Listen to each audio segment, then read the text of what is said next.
What's going on, guys? I've always tried to be transparent on this channel, and so in today's video, I'm going to share with you how my real estate returns have gone to absolute.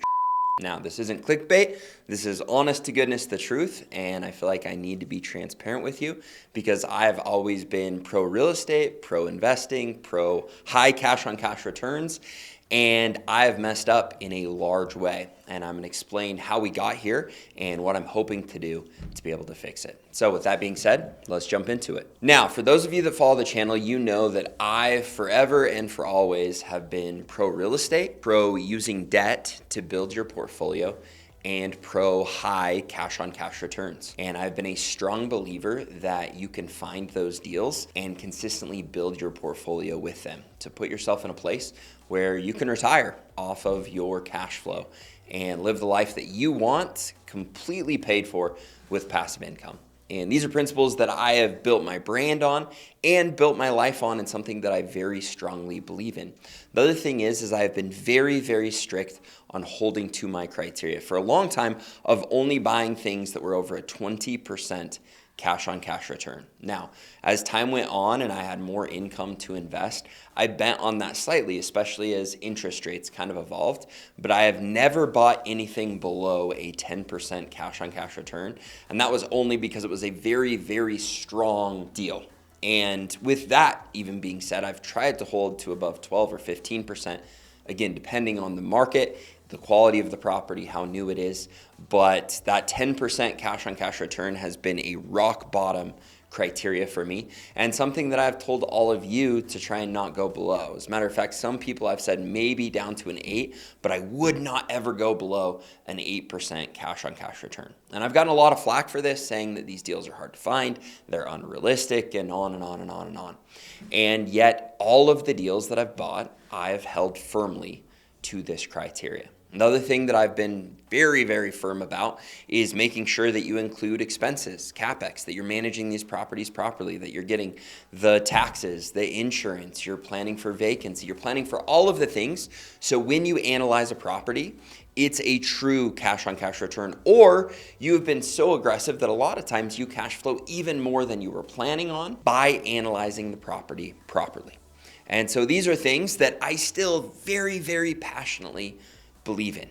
Now, with all of that being said, the title of this video is that my real estate returns have gone to and that is the truth, and I'm going to explain how this happened to me. Now, as I have mentioned, I'm such a big believer in investing using debt, and the reason I'm a big believer in this is when you use leverage, you can control a large asset with 20, 25% down, or even lower if you get creative with seller finance. This means with $25,000, you can control $100,000 worth of real estate.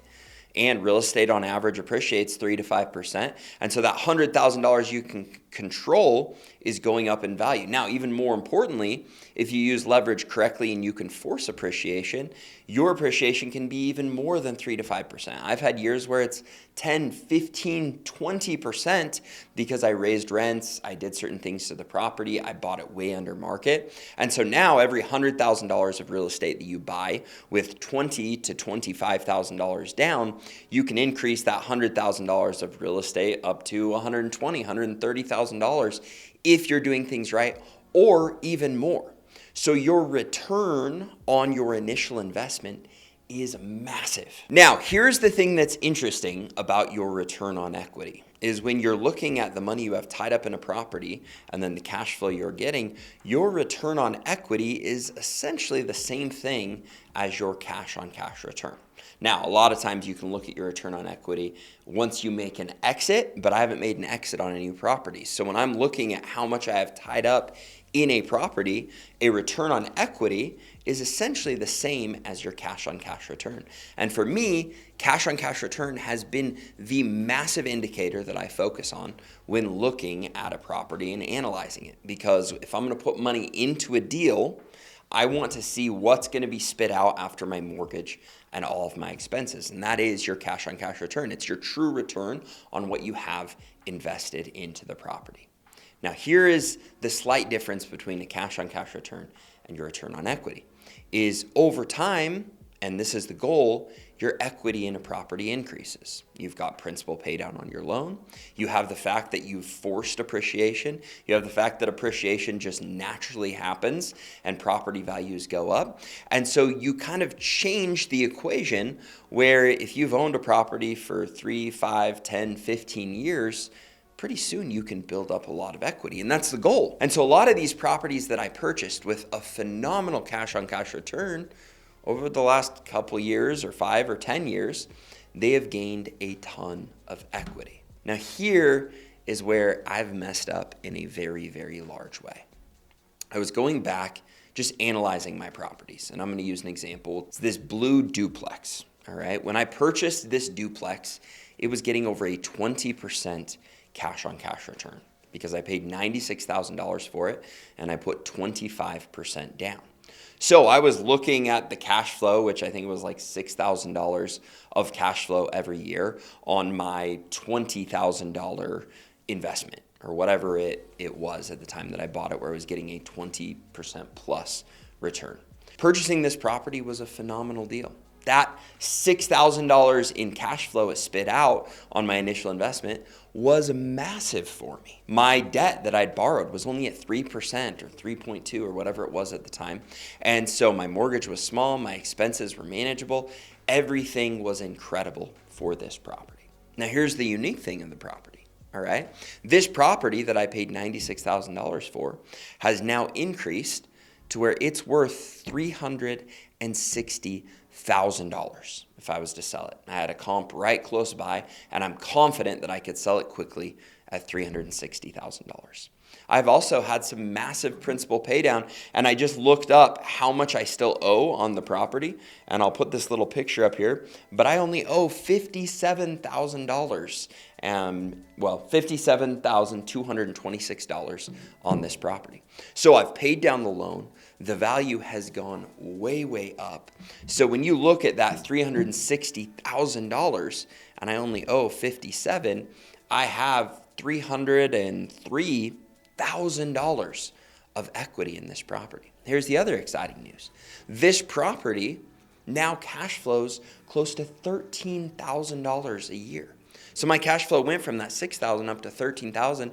My mortgage is still there. My expenses are still there. As a matter of fact, that's including higher expenses because rents have gone up, and I still want to count on my vacancy. So I've increased the expenses in how I'm analyzing it, even though realistically a lot of those have stayed stagnant because we've had phenomenal tenants. So I've got a lot of expenses I planned for that I set aside that we haven't even spent. Our returns have been higher than I expected on this specific property.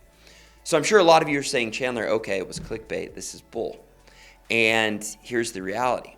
My return on equity is on this property. And this is what is very, very frustrating for me. And let me show you. If you take that $303,000, and we're going to take the $13,000 in cash flow, so we've doubled our cash flow on this property, $13,000 divided by $303,000, that equals a 0.042. What that means is I've been getting a 4% return on my equity. If I'm going to analyze a property and I'm not taking less than a 10% cash on cash return, I have my money, and if I'm going to put my money into a deal, I will not take less than 10%, all right? And that is including the fact that I'm borrowing and leveraging with 25% down. So I'm getting a much higher return on appreciation. I'm getting a higher return on principal pay down. I'm getting a higher return on cash flow with the criteria I'm using to buy a property. If I look at this property and say, Chandler, would I go and would I put $303,000 into this $360,000 property for $12,000 a year? I would say absolutely not. No shot. Now, this is the tricky part with real estate, is you have to keep your money moving. And unfortunately, I've got money coming in from my normal income, and I have passive income now coming in, paying my lifestyle, and then some. And it was easy to get lazy. The other thing is I had a 3% interest rate on this property.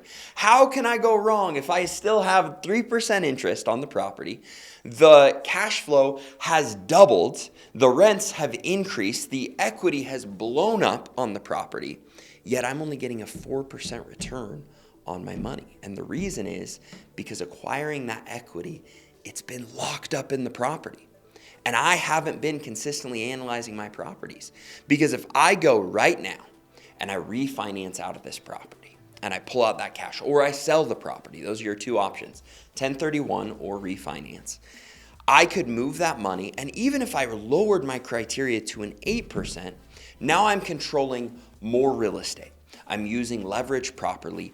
I'm increasing my return on equity drastically. I'm able to invest in a new property with a lower criteria than ever. And I'm not saying I'm going to lower my criteria to 8%, but this is so painful for me to see, because what I've realized is if you're not selling, you're choosing to buy. Or if you're not refinancing, you're choosing to buy.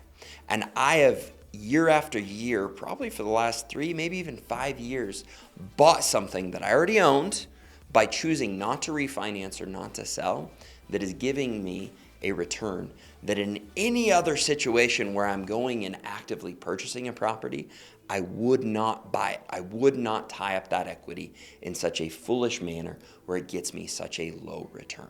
And here's the deal. There are people that are going and would buy this property at higher interest rates, at this higher purchase price, because they're willing to buy properties at 5 to 6 cap rates, where they're not cash flowing, where they're not making money. If there are those buyers out there, or there are lenders that are willing to appraise properties at this value, why on earth am I not capitalizing, and am I sitting here getting a measly 4% return on my money? Now, is it still $12,000 a year in cash flow? Yes. And is my equity pretty darn safe being tied up in this property? Yes. And is it hard to let go of that 3% interest rate on that $57,000? Yes.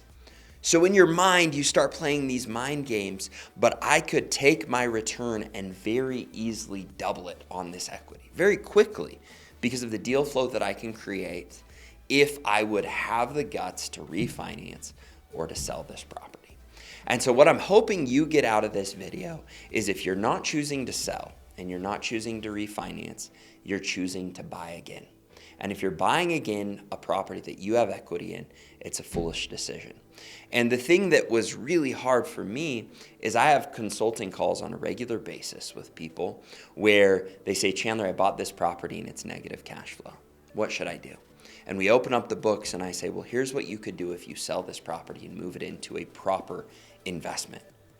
But emotionally, they're tied to their interest rate. They're tied to the property. They're tied to whatever it may be from an emotional standpoint where they're unwilling to sell or refinance or do what's required to get the proper return on their money. And I'm doing the exact same thing. And so my strategy for this upcoming year is looking at my portfolio. And unfortunately, I'm finding this across the board.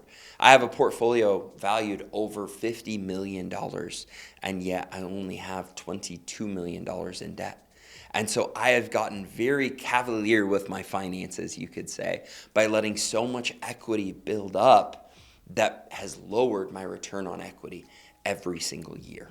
And so over the course of the next 1 to 2 years, you're going to see me take a really hard look, and hopefully in the next 3 to 6 months, look and say, hey, even if I'm giving up 3% interest rates, I need to refinance or I need to sell in 1031 exchange so that I can get this money moving again and I can get the return on my equity where it needs to be.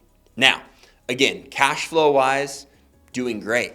But could I be doing way, way better? Honestly, I could probably be doubling my cash flow if I was willing to access this equity and then invest it properly. And this is where looking at your return on equity is so important.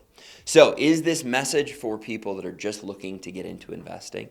A little bit, because you should be very, very strict with your criteria on the front end. It's easy to teach that because that's what I've done. But for those of you that have held on to property for a while, you need to look at your return on equity, because if you're putting yourself in a place where your returns have gotten lower and lower and lower on this equity that you have access to, it's time to get that money moving again. Now, whether you're a new investor, an experienced investor, I have a new tool that I love sharing with you guys.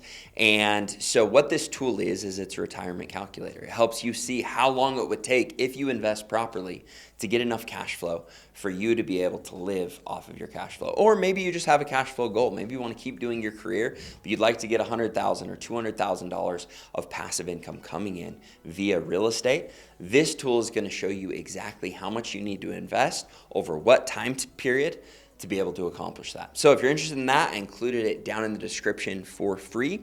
And if you're wanting to know how to analyze a property or how to analyze your return on equity, we also have the CDS rental calculator that we've put the link down below. You can use that for free as well. And we've made a ton of new changes that we're releasing this week on the CDS rental calculator that I think you're going to love. So if you guys enjoyed this video, make sure you like, subscribe, hit the little bell. And if you have any questions about what I've covered, feel free to ask me and I'll do my best to respond. Thanks guys, and have a great day.